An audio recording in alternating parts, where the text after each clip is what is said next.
Halo semuanya, selamat datang di channel Nurul Huda Berbagi. Jangan lupa like, comment, share, dan subscribe ya.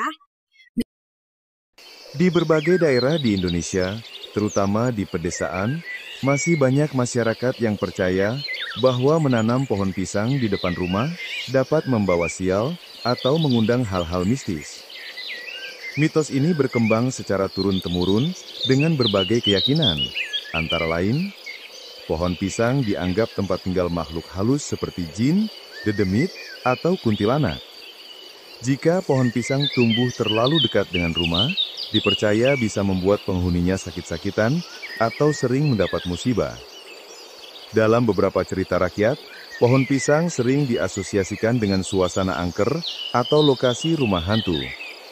Padahal keyakinan ini tidak memiliki dasar ilmiah maupun agama yang kuat, dan seringkali justru menghambat pemanfaatan lahan secara produktif.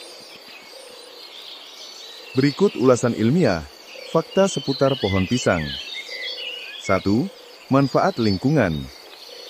Pohon pisang memiliki daun lebar yang sangat baik untuk menyerap karbon dioksida dan menghasilkan oksigen. Dapat menyerap air tanah dengan baik, membantu mengurangi banjir atau genangan air di musim hujan. Akar pohon pisang bisa memperkuat struktur tanah di sekitarnya, sehingga membantu mencegah erosi ringan. 2. Manfaat ekonomis. Pohon pisang menghasilkan buah yang bernilai jual. Hampir seluruh bagian pohon bisa dimanfaatkan, buah, daun, batang, atau pelepah, hingga jantung pisang.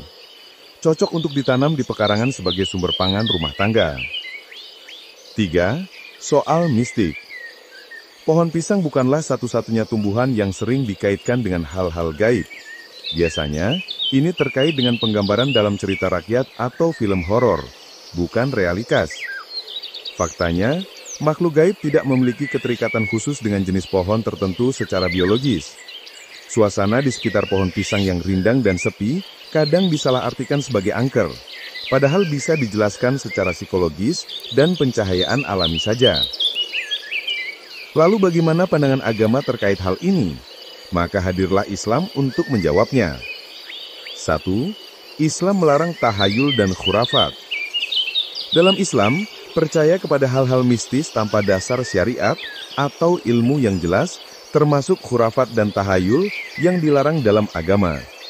Dalil, barang siapa yang mendatangi dukun atau tukang ramal, lalu mempercayai apa yang dikatakannya, maka sungguh dia telah kufur terhadap apa yang diturunkan kepada Muhammad. Hadis riwayat Ahmad dan Abu Dawud. Percaya bahwa pohon pisang mendatangkan sial, penyakit atau makhluk gaib adalah bagian dari keyakinan yang tidak sesuai dengan ajaran tauhid. Tanaman dalam Islam adalah rahmat. Islam memandang pohon dan tanaman sebagai rahmat dari Allah. Tidaklah seorang muslim menanam tanaman, lalu tanaman tersebut dimakan oleh burung, manusia, atau hewan, melainkan akan menjadi sedekah baginya. Hadis riwayat Bukhari dan Muslim. Jadi, menanam pohon, termasuk pohon pisang di halaman rumah, adalah ibadah yang bernilai pahala dan manfaat. Menghindari larangan syirik kecil. Menjadikan suatu pohon sebagai sumber sial atau tempat bersemayam jin berarti memberikan kekuatan kepada selain Allah, yang merupakan bentuk syirik kecil. Mitos tentang pohon pisang sebagai tempat tinggal jin atau pembawa sial tidak berdasar secara ilmiah maupun agama. Secara ilmiah, pohon pisang justru bermanfaat bagi lingkungan dan ekonomi keluarga. Dalam pandangan Islam, menanam pohon adalah perbuatan mulia dan percaya pada mitos-mitos tanpa dalil adalah bentuk penyimpangan akidah. Oleh karena itu, tidak ada larangan menanam pohon pisang di depan rumah. Justru dianjurkan untuk melestarikan alam dan memanfaatkannya dengan bijaksana.